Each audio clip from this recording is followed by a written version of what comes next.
Tatlong letter P, madaling tandaan. Unang letter P, praise.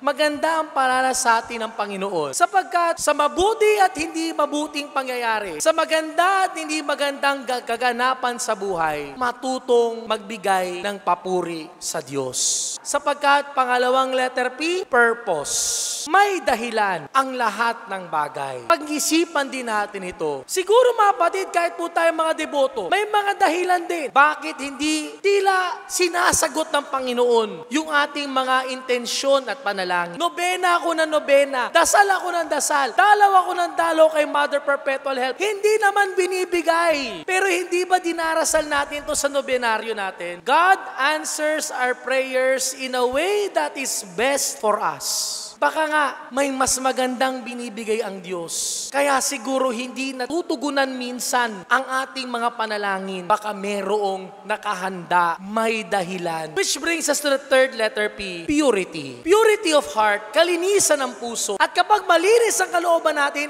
madali natin makita ang purpose ng Panginoon sa ating buhay. Nawa, hilingin natin sa ating mahal na ina ng laging saklolo, maging malinis ang ating puso nang makita natin ang mga dahilan ng mga pangyayari sa ating buhay. At mabuti man o hindi, palaging pagpupuri pa rin sa Panginoon ang magmutawi sa ating mga labi.